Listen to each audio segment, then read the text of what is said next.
விசைத்தறி கூலி தொழிலாளிகளை மூளை சலவை செய்து கிட்னி விற்பனையில் ஈடுபட்ட திமுக புரோக்கர் ஆனந்தன் என்பவரை பிடிக்க 3 தனிப்படைகள் அமைக்கப்பட்டிருக்கிறது.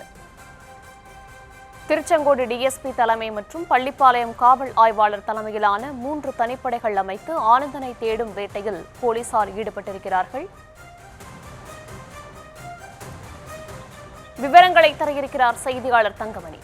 விவரங்களை வழங்கலாம்.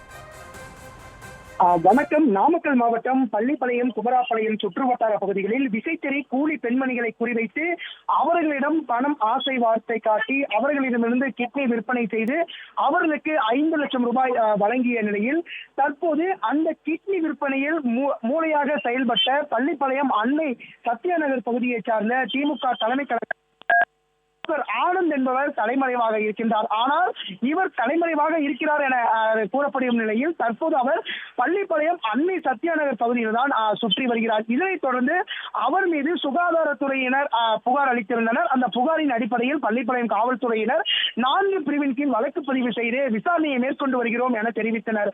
ஆனால் இந்த நிலையில் தற்போது புரோக்கர் ஆனந்தனை பிடிப்பதற்கு தற்போது 3 தனிப்படைகள் என்பது அமைக்கப்பட்டிருக்கின்றது. குறிப்பாக திருச்செங்கோடு டிஎஸ்பி தலைமையிலும் பள்ளிப்பாளையம் காவல் ஆய்வாளர் தலைமை மற்றும் உதவி ஆய்வாளர்கள் தலைமையிலான 3 தனிப்படைகள் அமைக்கப்பட்டு தற்போது இந்த ஆனந்தனை தேடும் பணியில தற்போது போலீசார் ஈடுபட்டு வருகின்றனர். ஆனால் போலீசார் பல்வேறு மாவட்டங்களில் ஆனந்தனை தேடி வரும் நிலையில தற்போது இந்த புரோக்கர் ஆனந்தன் அன்னை சத்யாநகர் பகுதியுடன் உலா வந்த சிசிடிவி காட்சிகளும் வெளியாகி இருக்கின்றது.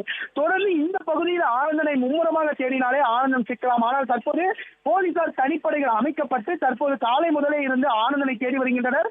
நேற்றைய தினம் சுகாதாரத்துறையினர் அந்த கிட்னி விற்பனையில் ஈடுபட்ட பெண்ணான கௌசல்யாவிடம் விசாரணை மேற்கொண்டனர். தற்போது இந்த ஆனந்தனை பிடித்து விசாரணையில் நடத்தினால் மட்டுமே ஆனந்திடமிருந்து பல்வேறு தகவல்கள் வெளிவரும். அதற்காக தற்போது காவல்துறை சார்பில் தனிப்படைகள் என்பது அமைக்கப்பட்டிருக்கின்றது.